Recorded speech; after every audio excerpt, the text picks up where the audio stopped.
जिस किसी ने भी आज तक शेख नासिर को जख्म पहुंचाने की कोशिश की वो नेस्त नाबूद होके रह गया। ये बात अब तुम्हारे और मेरे दरमियान रहनी चाहिए। अगर वो बिगड़ गया है तो उसे बिगाड़ने के जिम्मेदार आप हैं। ये सुनकर मुझे कितनी मुसरत हुई है, इसका गालिबन आप अंदाजा भी नहीं लगा सकते। अब उस कातिल का मेरे हाथों बचना नामुमकिन है। देखो सुहेल, तुम मेरे सब्र का इम्तिहान ले रहे हो। असगर खान। जी सर। लाश को पोस्टमार्टम के लिए भेज दो।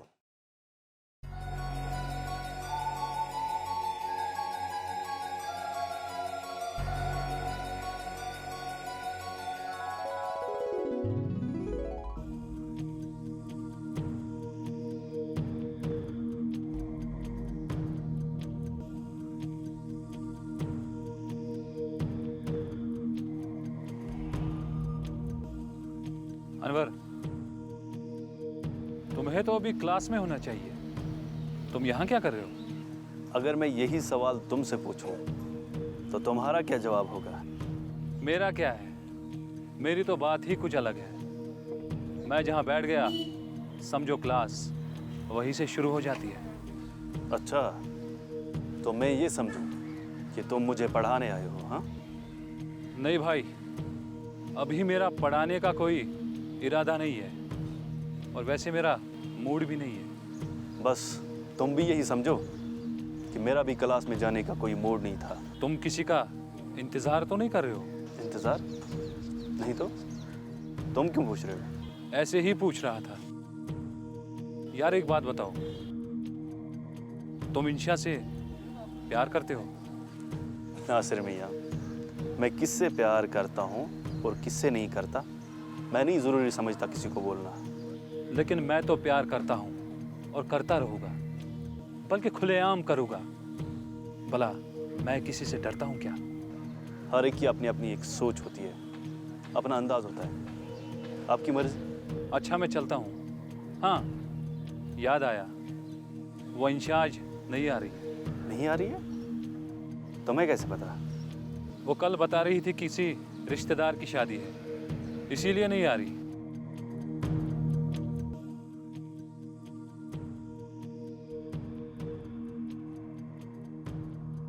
नासिर, वो देख, इंशा आ रही है।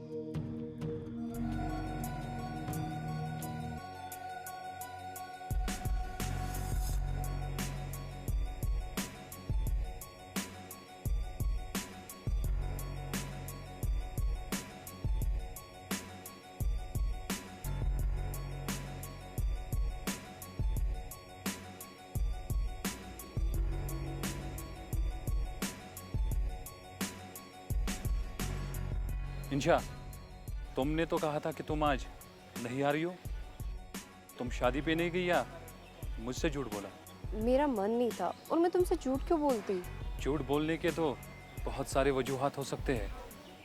अब तुमने कह दिया और मैंने यकीन कर लिया। खैर चलो कैंटीन चलते हैं। तुम चलो, मैं गजाला से मिलकर आती हूँ, मुझे कुछ नोट्स लेने थे। ठीक है?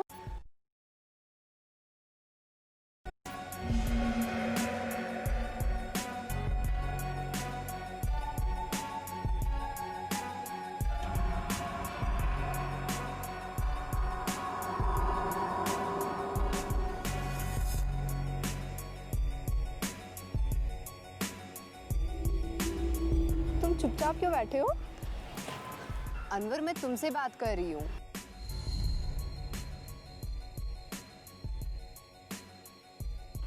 इंशा, तुमने मुझसे क्यों नहीं कहा कि तुम आज नहीं आ रही हो? तुमने नासिर से झूठ बोला या मुझे कहना ज़रूरी नहीं समझा? हाँ, जवाब दो। इंशा, मैं तुमसे बात कर रहा हूँ, जवाब दो। ऐसे क्या देख रही हो? देख रही हूँ कि तुम्हें मुझ पे ज़रा सा भी भरोसा नहीं, इसलिए इतने सवाल जवाब कर रहे हो। वैसी बात नहीं है, मैं ऐसे ही पूछ रहा था।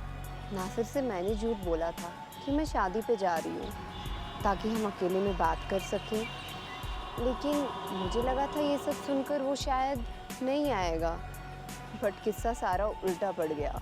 वो तो शकी मिजाज का है ही, लेकिन तुम्हारा इतना उससे डरना ये अच्छी बात नहीं है और मुझे इससे बहुत तकलीफ होती है। मैं जानती हूँ कि नासिर से मिलने से मैंने तुम्हें रोका है, लेकिन अगर तुम मुझे खोना नहीं चाहते, कुछ देर और चुप रहो। इंशा तुम कुछ भी करो, लेकिन जो उसके दिल में मेरे खिलाफ खलिश है वो कभी ख़त्म होने वाली है नहीं। खैर, मैं तुम्हारे लिए सब कुछ बर्दाश्त करूँगा, लेकिन कुछ भी नहीं। मोहब्बत की है, ये सब तो बर्दाश्त करना ही पड़ेगा। वैसे भी तुम्हारे साथ बहस करके मैं हार ही जाता हूँ। इससे बेहतर है मैं तुम्हें भी खुश रखूँ और खुद भी खुश रहूँ। क्या बात है, आज बड़ी रोमांटिक मूड में हो। क्या करूँ, तुम्हारे प्यार का असर। अच्छा चलो, ज़्यादा बातें मत करो, वो इंतज़ार कर रहा होगा, और अगर थोड़ी सी भी देर हुई ना और यही आ जाएगा और मेरा झूठ पकड़ा जाएगा। चले? चले।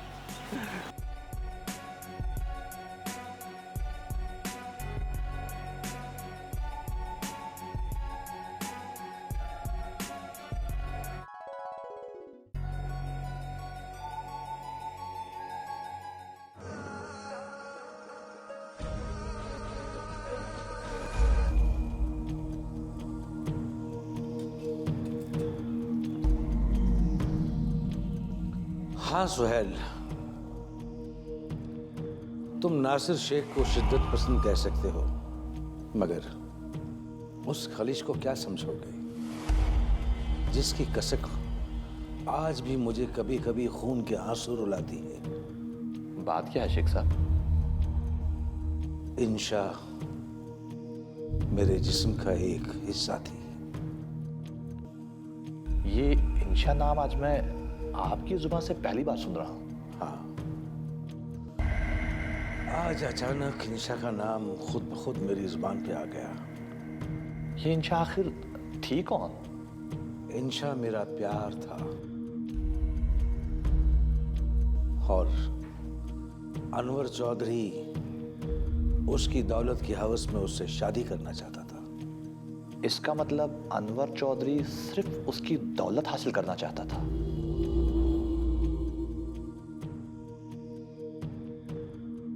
हाँ, और ये जानते हुए भी कि इंशा मेरी मोहब्बत है। नासिर, हमें जल्द से जल्द शादी कर लेनी चाहिए। अनवर ने मेरा जीना मुश्किल कर दिया है। अनवर की हैसियत ही क्या है? वो एक मामूली गुंडा और मवाली है। मैं चाहूँ तो चुटकियों में उसका काम तमाम कर सकता हूँ। नहीं नासिर, तुमने अगर ऐसी वैसी बात की तो हम दोनों की जिंदगी जानमजार बन सकती है। वो जब ये जानता है कि तुम मुझसे प्यार करती हो और मेरे साथ शादी करना चाहती हो, तो वो बार बार तुम्हें तंग क्यों करता रहता है? यही बात तो मैंने भी उससे कही, लेकिन वो जानबूझ के अनजान बन रहा है। दरअसल वो तुमसे कहीं ज्यादा तुम्हारी दौलत से प्यार करता है, और वो दौलत पाने के लिए वो किसी भी हद तक जा सकता है। हाँ, तुम्हें क्या लगता है मैं इस बात से वाकिफ नहीं हूँ? इसलिए तो मैं तुम्हें बता रही हूँ कि हमें जल्द से जल्द शादी के बंधन में बंधना चाहिए। फिर इंशा को एक दिन यूनिवर्सिटी से आने में देर हो गई। रास्ते में उसे अनवर चौधरी मिला।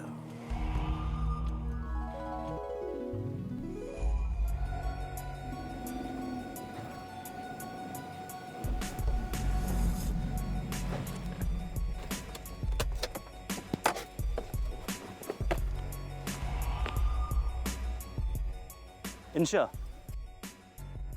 क्या हुआ? वो मेरी गाड़ी अचानक से खराब हो गई। तो इसमें परेशानी की क्या बात है? आप मेरी गाड़ी में आ जाइए, मैं आपको घर ड्रॉप करता हूँ। नहीं, मुझे यहाँ पे कोई ना कोई लिफ्ट तो मिल ही जाएगी, तुम चले जाओ। ऐसा हो ही नहीं सकता। आपने मेरा रिश्ता ठुकराया, आपकी मर्जी, लेकिन मैं आपको यहाँ अकेले ऐसे नहीं छोड़ सकता। ये तो शर्म की बात है। अनवर, मेहरबानी करके मुझे मेरे हाल पे छोड़ दो। अच्छा चलिए, अगर आप मेरे साथ नहीं आना चाहती है तो कोई नहीं, कम से कम मैं तो देख लूँ कि आपकी गाड़ी में क्या खराबी है। रहने दीजिए। ये सरासर गलत बात है। चलो मेरे साथ। ये क्या जबरदस्ती है? छोड़ दो मेरा हाथ। बस, तुम अब एक लफ्ज भी नहीं बोलोगी। तुम अगर मेरी नहीं हो सकती तो मैं तुम्हें किसी और की भी नहीं होने दूंगा। कोई है? कोई है? किसी और की भी नहीं होने दूंगा। और इस तरह उस जालिम अनवर चौधरी ने इंशा को मुझसे हमेशा हमेशा के लिए जुदा कर दिया। है तो ये बड़ी दर्द भरी और खून के आंसू रुला देने वाली कहानी है, लेकिन अगर ये बात हकीकत है तो फिर अनवर चौधरी इतनी आजादी से कैसे घूम सकता है? उसे तो शेख नासिर ने आजाद घूमने की छूट दे रखी है।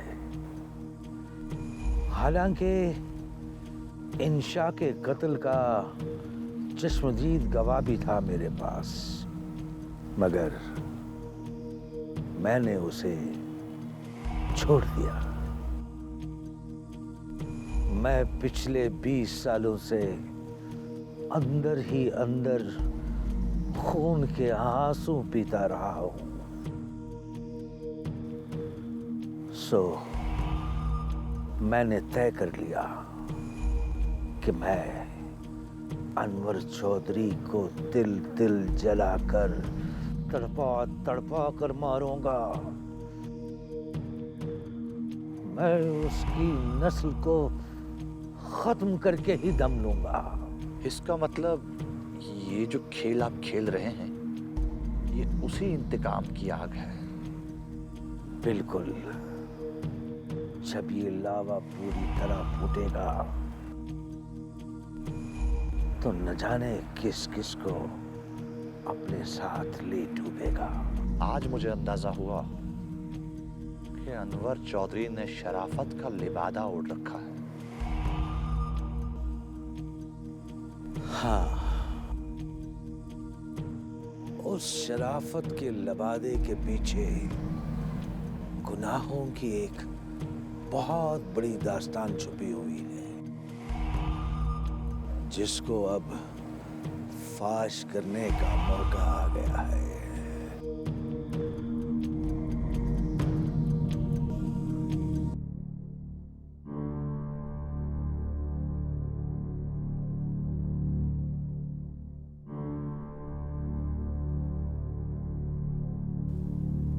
हमें यहाँ बुलाकर खुद कहाँ चले गए तुम्हारे ये ताहिर साहब? वो भला मेरे कैसे हो गए? जिस तरह मेरे ऑफिसर है तुम्हारे भी तो है। फिर ये क्यों? क्योंकि तुम कुछ ज्यादा ही तारीफें करते रहते हो ना इसकी। काबिल है, ईमानदार है, तारीफों के लायक है, इसलिए सच्चाई बोलने में परेशानी किसी बात की नहीं होनी चाहिए। छोड़ो भी यार, बहुत देख चुका हूं मैं ऐसे काबिल ऑफिसर। जब 10-15 रोज कुछ हाथ नहीं आएगा ना, खुद ब खुद कोई अच्छा सा बहाना बना के यहां से निकल जाएगा। वैसे आईजीपी साहब ने भी बहुत बड़ा चढ़ा के उसे हमारे सामने पेश किया। तुम हर किसी ऑफिसर के बारे में ऐसा ही समझते हो? भला आज तक मेरी कोई पेशेंगोई गलत साबित हुई है क्या? इंसान चेहरे से नहीं पहचाना जाता असगर खान। चलो देखते हैं। वैसे एक ना एक दिन तो नतीजा सामने आ ही जाएगा। तुम इंतजार करके अपना वक्त जाया कर सकते हो, मैं नहीं। मैं तो इसी कोशिश में हूं कि 10-20 दिन की छुट्टी मिल जाए और इस मुसीबत से छुटकारा मिल जाए। पता नहीं मुझे ही क्यों फंसा दिया इसके साथ। वो इसलिए मेरे दोस्त, तुम एक काबिल ऑफिसर हो, इसीलिए। छोड़ो भी यार, बंद भी करो अब ये बहस। चाय की बड़ी तलब हो रही है, चलो एक एक कप चाय हो जाए।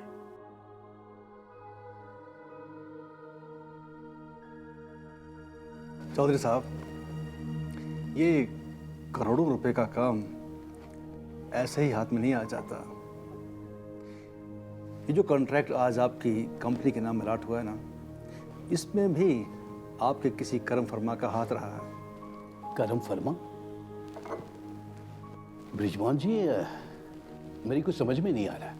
पिछले 1 साल में आपकी कंपनी की क्या हालत रही है, इससे सभी लोग बखूबी वाकिफ हैं। हाँ, मेरे घर वालों को छोड़ के मेरा इकलौता बेटा तो आज भी कहता है कि उसका बाप करोड़ों में खेल रहा है। चौधरी साहब, जज्बाती होने की जरूरत नहीं है। देखिए, आपके घर वाले या आपका बेटा आपकी उलझनों को समझे ना समझे, लेकिन कोई एक ऐसा दोस्त है जो इस मुश्किल तरीन घड़ी में आपकी मदद कर रहा है। लेकिन ब्रिजमोहन जी, ऐसा मेरा कौन सा दोस्त है जो इस मुसीबत की घड़ी में मेरे काम आ रहा है? देखिए, इसका अंदाज़ा तो आपको खुद हो जाना चाहिए था कि किस दोस्त ने आपकी मदद की होगी। देखिए, अगर आपका इशारा शेख नासिर की तरफ है तो मैं इतना ही कहूँगा कि वो मेरी मदद क्यों करेंगे। आपका अंदाज़ा तो सही सिमत में जा रहा है। देखिए चौधरी साहब, इस शहर में सिर्फ 2 ही बड़ी कंपनियां हैं जो ये ठेका लेने के अहल हैं। एक तो आपकी और दूसरी मिस्टर नासिर की। ओह, तो इसका मतलब ये है कि... जी हाँ, देखिए, नासिर साहब को आपके कारोबार की कमज़ोर माली हालत का पूरा इल्म है, इसलिए वो खुद मेरे पास चल के आए और ये गुजारिश की कि वो ये काम सरेंडर करना चाहते हैं ताकि ये कॉन्ट्रैक्ट आपकी कंपनी को मिले। अरे ब्रिजमोहन जी, लेकिन ये सब कैसे मुमकिन हो पाया? मेरा मतलब कि... ये तो मैं और सिर्फ नासिर साहब ही जानते हैं कि हमने इस नामुमकिन काम को मुमकिन कैसे बना दिया। आपको तो उनका शुक्रिया अदा करना चाहिए। वाकई ब्रिजमोहन जी, देखिए, इस दुनिया में कई ऐसे दोस्त होते हैं जो एक दूसरे का दुख दर्द समझते हैं। बिल्कुल चौधरी साहब, नासिर साहब तो यहाँ तक चाहते हैं कि इस काम के लिए अगर आपको माली मावनत की भी ज़रूरत पड़ेगी तो उसके लिए भी तैयार हैं। लेकिन ब्रिजमोहन जी, इसमें कोई शक नहीं कि शेख नासिर मेरे दोस्त हैं, लेकिन वो इस तरह से मेरी मदद के लिए आगे आएंगे, ये तो मैंने कभी सोचा भी नहीं था। चौधरी साहब, वो आपकी हर परेशानी से बखूबी वाकिफ़ हैं, इसलिए कोई ना कोई बात तो ज़रूर रही होगी जिसकी वजह से वो आपकी मदद के लिए सामने आ गए। क्या कहूँ मैं, मेरी तो कुछ समझ में नहीं आता। देखिए, नहीं मैंने कभी शेख नासिर की कोई मदद की है और ना ही कोई ऐसी बात है जो मैं ये समझूं कि... कोई ना कोई बात तो ज़रूर रही होगी। मैंने तो हमेशा उसे अपना दुश्मन समझा था और दुश्मनों के सब में ही उसे शामिल किया था। मुझे क्या मालूम था कि वो मेरे लिए मसीहा बनकर आएंगे। चौधरी साहब, किस ख्याल में गुम हो गए आप? आपको तो जल्द से जल्द नासिर साहब का शुक्रिया अदा करना चाहिए जाके। हाँ हाँ, वही करूँगा। चाय लीजिए।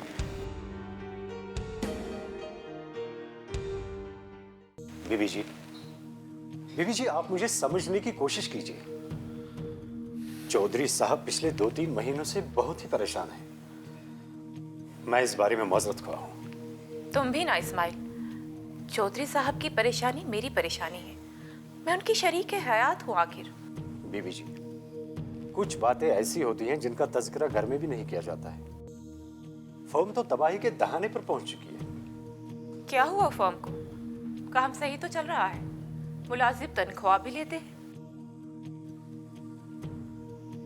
खूब समझती हूँ, तुम्हें ये नाटक करने को चौधरी साहब ने कहा है ना। मैं भला नाटक क्यों करूं? ताकि चौधरी साहब अपने बेटे और बीवी को गुर्बत और जिल्लत की जिंदगी जीने पर मजबूर कर सके और खुद ऐश और इशरत की जिंदगी बसर कर सके। बेबी जी, छोटा मुंह बड़ी बात करना हो जाए। इस्माइल साहब सही कह रहे हैं। इस घर में सब के सब दानिश और मेरे दुश्मन बन गए हैं। बीबी जी, हम लोग आपके दुश्मन नहीं हैं, बल्कि हम तो इस घर के खैर ख्वाह हैं। बेबी जी, मुसीबतों के जिस तूफान ने मेरे साहब को अपनी लपेट में ले रखा है, उसके साथ वो अकेले ही मुकाबला कर रहे हैं। गुल्लू, मैंने तुम्हें कितने बार कहा है तुम इस घर के नौकर हो, यही तुम्हारी औकात है। दानिश साहब, गुल्लू ने तो हकीकत बयान की है। चौधरी साहब किस दर्द कर्ब से गुजर रहे हैं, उस बात का अंदाजा नहीं है आपको। कोई दर्दो करम नहीं है, बस ये एक सोची समझी साजिश है ताकि मेरा बेटा अपने पैरों पर खड़ा ना हो पाए। दानिश साहब, क्या आप जानते हैं चौधरी साहब रात रात प्रलान के चक्कर क्यों काटते रहते हैं? मुझे कैसे पता होगा? वो तो तुम्हें पता होगा क्योंकि तुम चौधरी साहब के खास आदमी हो। चौधरी साहब ने तो तुम्हें सर पर चढ़ा रखा है। काम का ना काज का, दुश्मन अनाज का। इसे तो दफा कर देना चाहिए यहाँ से। अच्छा बीबी जी, मैं चलता हूँ। वो आपसे जो 2 लाख रुपए मांगे थे उनका क्या हुआ? बीबी जी, मैं पहले ही अर्ज कर चुका हूँ, फर्म की माली हालत बहुत ही खस्ता है। इसी को कहते हैं ना, नाम बड़े और दर्शन छोटे।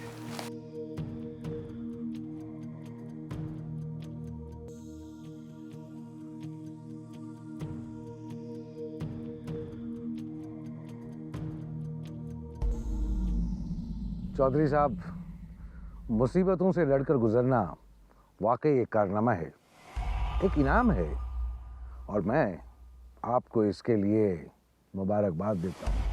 अरे नहीं नहीं नासिर साहब, आप मुझे शर्मिंदा कर रहे हैं। इस इनाम के असल हकदार तो आप हैं। आपने तो मेरी हर बात को बुलाकर सच्चे दिल से मेरी मदद की है। देखिए, मेरी समझ में नहीं आता कि मैं आपका शुक्रिया कैसे अदा करूं।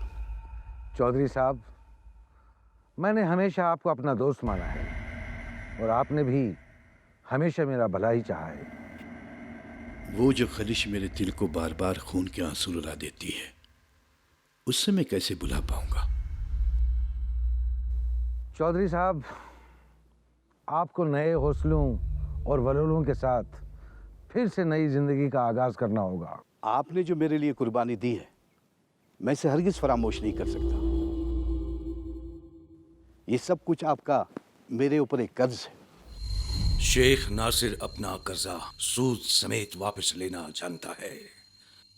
अब तुम्हें मुझसे कोई नहीं बचा सकता। अच्छा नासिर साहब, अब मैं इजाजत चाहूंगा। चौधरी साहब, जब कभी मेरी जरूरत पड़े तो बेझिझक याद कीजिएगा, मैं आपके साथ हूं। अच्छा नासिर साहब, अब मैं इजाजत चाहूंगा।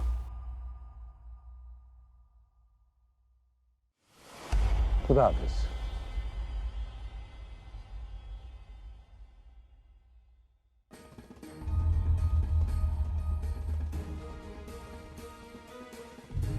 अनवर चौधरी, तुझे तबाह बर्बाद करके न रख दिया तो मेरा नाम भी शेख नासिर नहीं।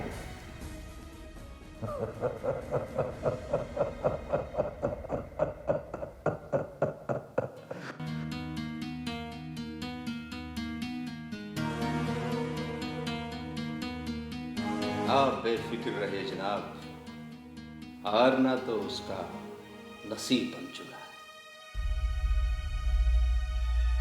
मैं तो उसे पहले शराब में नहलाता हूँ, फिर बातों में उलझा देता हूँ, और जब उसके होश उड़ जाते हैं तो खेलने की दावत देता हूँ। जनाब, मैं तो ताश के पत्तों का माहिर हूँ। कब कौन सा पत्ता इधर से उधर हो गया, किसी को पता नहीं चलता। मैं बार बार उसे हार की याद दिलाता रहता हूँ, जिससे उसके जहन में उलझनें पैदा हो जाती हैं और वो यहाँ दोबारा आने के लिए बेताब हो जाता है। आप बेफिक्र रहे जनाब, आपका मकसद तो दानिश को खाक पे बिठाना है। मैं आपसे वादा करता हूँ, अगर इसी तरह आपका हाथ हमारे सर पे रहा तो उस बदनसीब को खाक भी नसीब नहीं होगी। मैं रखता हूँ। खुदा हाफिज।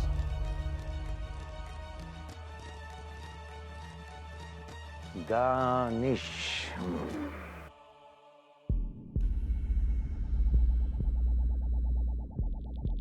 दानिश, क्या मैं देर से आने की वजह पूछ सकता हूँ? भाई, बड़ी देर से तुम्हारी राह देख रहा था। ऐसे सवालात तो मेरे वालिदैन मुझसे दिन में 1000 बार पूछते हैं। मैंने उन्हें कभी जवाब नहीं दिया तो तुम किस खेत की मूली हो? अरे भाई, तुम तो नाराज़ हो गए। मैं तो ऐसे ही, दरअसल मुझे आपकी फिक्र हो रही थी। दानिश अपनी मर्जी से आता है और अपनी मर्जी से जाता है। और रही बात फिक्र करने की, तुम्हें छोड़कर बहुत सारे लोग हैं मेरी फिक्र करने के लिए बाहर। हमेशा गुस्सा क्यों करते हो? कभी किसी बात का सीधा जवाब देते ही नहीं। ये तुम नहीं समझोगे। रईस खानदानों का रईसाना अंदाज। तुम्हें क्या लगता है चंद रुपए जीत कर तुम हमारी बराबरी करोगे? अपनी औकात में रहकर हमेशा बात किया करो, समझे? तुम मुझे धमकी दे रहे हो? तुम इसे धमकी समझो या कुछ और, लेकिन ये बात मत भूलना कि तुम दानिश चौधरी से बात कर रहे हो। काश मैं मजबूर ना होता, वरना तुम्हें अभी सबक सिखाता। अब क्या सोच रहे हो? खेलने का इरादा नहीं है क्या? या फिर आज तुम्हें अपनी तकदीर पर भरोसा नहीं रहा? दानिश, मैं तो ये चाहता हूँ कि कभी ना कभी तुम यहाँ से जीत कर ही जाओ, मुझे बहुत खुशी होगी। जिंदगी में आज पहली बार किसी ऐसे शख्स को देख रहा हूँ जिसे अपनी हार की इतनी फिक्र हो। अरे दानिश, छोड़ो ये हार जीत की बातें, चलो कुछ पी लेते हैं। जो मज़ा पीने में है वो भला हार जीत में कहाँ। बिल्कुल सही, तो हो जाए। वेटर,